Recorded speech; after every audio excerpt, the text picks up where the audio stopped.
Hi guys. Um, Recently I've been thinking about something that one of my YouTube friends, Earl Moorhead, brought up. I'll leave a link in here to his channel too.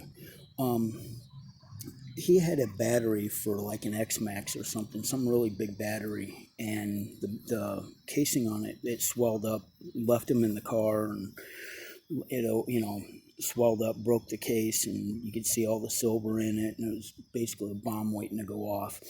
So he said that he put all this stuff in ammo cans and drilled holes in the top. So that really got me thinking. And the reason he drilled the holes in the top is to relieve the pressure in the can in case one of these batteries goes off. It isn't going to be like a pressure cooker and just blow, which I didn't think was possible, but it is. The more I've been looking into this whole deal. So, anyway, that got me a thinking, and I went ahead and I drilled holes. Now, I screwed up these two holes. I drilled where these little dimples are in the can. Don't drill where those little dimples are, because those little dimples are spot welds to hold the inside of the can that's double metal to hold the inside of it together. So don't drill those out, drill around them. But anyway, I drilled that, and then around the top, they say to take the seal out. I'm not taking the seal completely out. What I did was I cut it and I put the corners back in, and in the back I got the full in there because of the hinge. I wanted it to have a good, seal around that hinge. But I took the sides and the front out, so that way that helps relieve pressure underneath the lid too.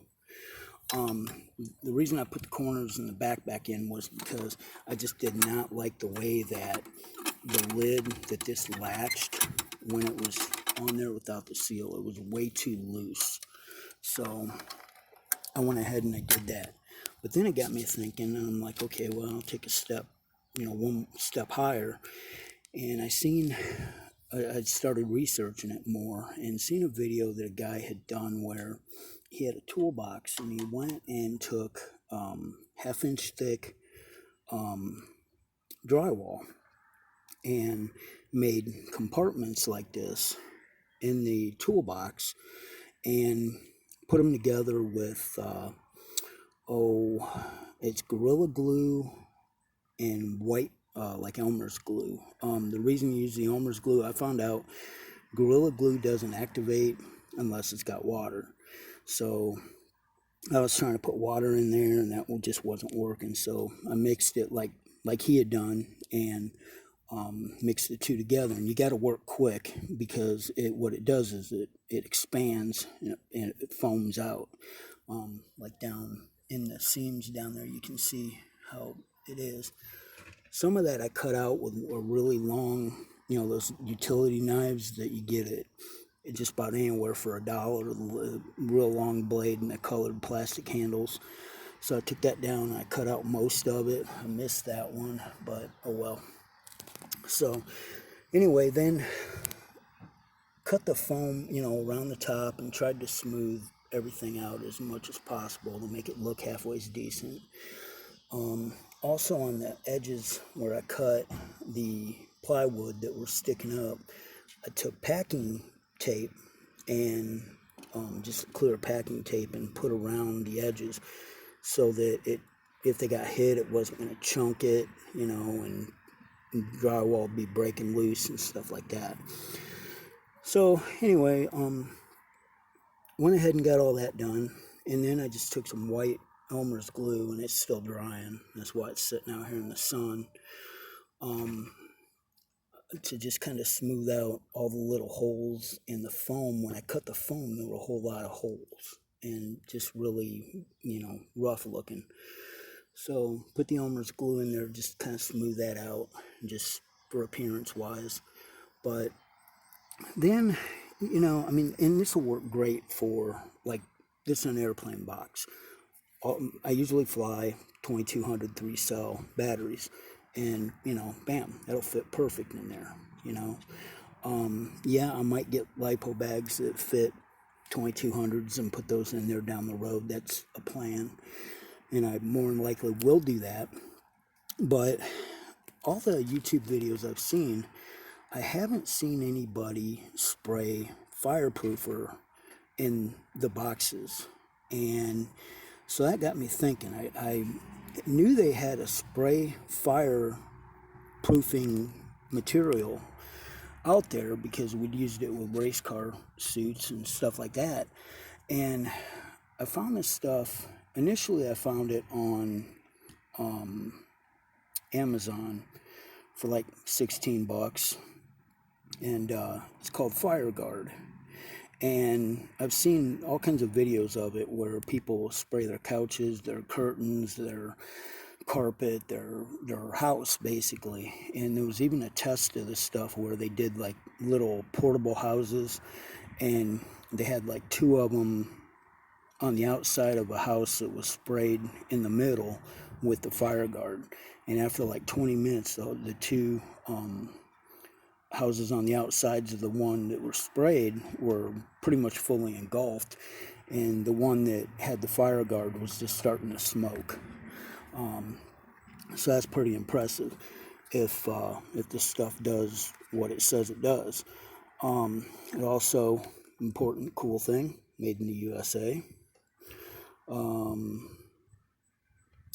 Fire Stop Contractors International Association, and registered flame retardant through the state of California Fire Marshal. So that's kind of impressive right there. Anyway, I seen it on Amazon. I wasn't gonna mess around trying to order it on Amazon, so I went to my local Joann Fabrics here in Defiance, which I imagine Hobby Lobby's got it if Joann Fabrics has it, and it was like 18 bucks, but well worth it.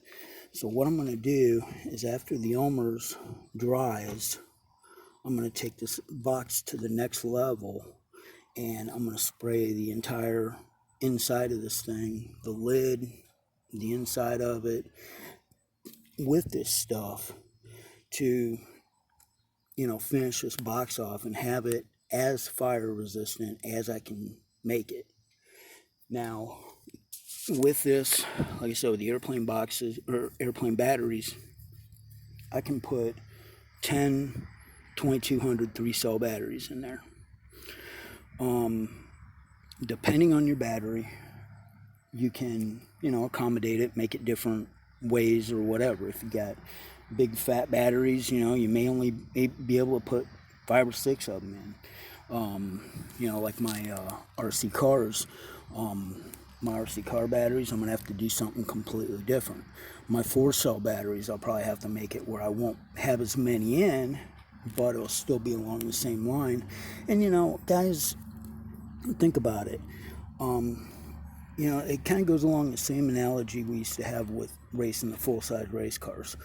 Guys will go out and spend thousands and thousands and thousands of dollars on the race car to go fast, but they go and they buy a $100 full-face helmet and, the cheapest fire suit they can find, and then when they get in a wreck and their car goes up in flames, or they crash and they get a concussion, they get, their helmet breaks, whatever, like I used to tell people, if you've got $100 head, go buy a $100 helmet, because I used to be a helmet painter, and people ask my advice on that all the time. It's like, man, go spend go get a quality helmet, okay? Same thing here, all the money we spend on good batteries and everything else, I'm charging batteries every single day just about, and taking them to the track, taking them to the field, whatever. Go to work, I've got ammo box sitting there in my car full of charged batteries. You just never know. So take the time, do what you got to do to protect your stuff, protect your house, protect your family. Because, I mean, I didn't realize how serious this stuff was. And I'd always put it off, thinking, it's not going to happen to me. And so far, luckily, knock on wood, it hasn't. But don't take the chance. Go out and go to Harbor Freight, $16, or you can sometimes find them on sale. Get a good quality 50 caliber. These are the 50 caliber boxes.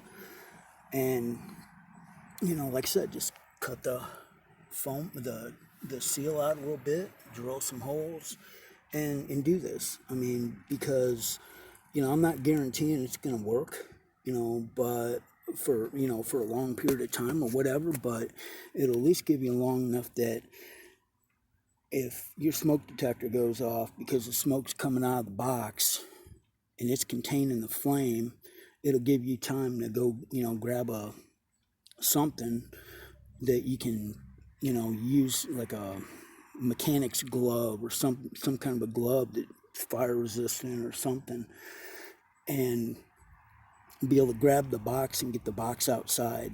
If you live in an apartment like me, I don't have places outside I can put it, so mine have to be in my house. This way you got a chance to get them out, and it may take all your batteries, it may not, depending on how fast you get it, how fast you get the batteries out, whatever.